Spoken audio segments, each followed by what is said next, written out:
ইন্না হাদাইনাহু সাবিলা ইম্মা শাকিরা ওয়া ইম্মা কাফুরা। নিশ্চয়ই তাকে চক্ষু কর্ণ দর্শন এবং শ্রবণ শক্তি দিয়েছি, দিয়া তাকে রাস্তাটির হেদায়েত দিয়েছি। রাস্তাটি কোনটা? সিরাতুল মুস্তাকিম। এই সিরাতুল মুস্তাকিম এই রাখেন সোজাপথ, এইটার অর্থ জানেই না মুসলমানরা।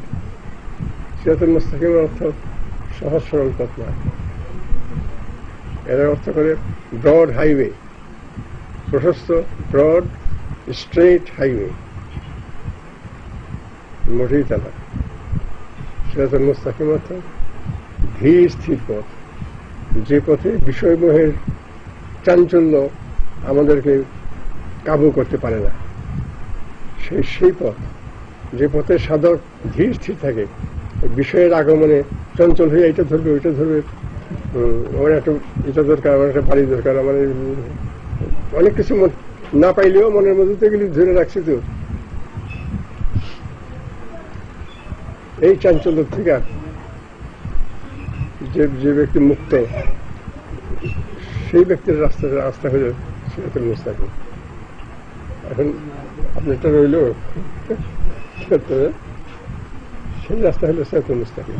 এবং আলহামদুলিল্লাহ সুরাটা সারা বিশ্বের মুসলমানরা জানে, অর্থ জানে না, অথচ দিনের মধ্যে 40 বার করে, প্রত্যেক নামাজের প্রত্যেক রাকাতের মধ্যে সূরা ফাতিহা পড়তে হয়, অর্থ জানে না। বড় বড় পণ্ডিত অর্থ জানে না, সরল সোজা পথ।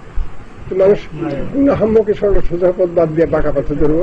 একা তো সরু, আবার আঁকা বাঁকা পথ, ওইটা কোন হাম্মক ওই পথ ধরবে? সরল সোজা পথ থাকতে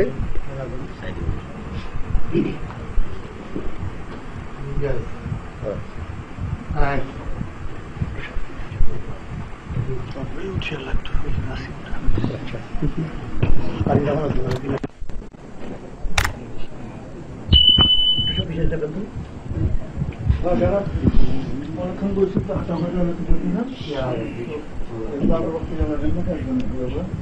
ঘটনা হলো সিরাতুল মুস্তাকিমের হেদায়েত দিছি, আস-সাবিল দি ওয়ে, নির্দিষ্ট রাস্তা, সেই রাস্তায় সিরাতুল মুস্তাকিমের হেদায়েত দিছি। ইন্না হাদাইনাহু সাবিলা ইম্মা শাকিরা ওয়া ইম্মা কাফুরা। সে শাকির হবে, থ্যাঙ্কফুল হবে, নাকি কাফের হবে, কৃতজ্ঞহীন। অমান্য করলে সে মুস্তাকিমে না চললে সে কাফের, আর চললে পরে সে ধন্যবাদযোগ্য। ধন্যবাদের যোগ্য হবে না কাফের হবে, যাতে জাতিহীন না। এটা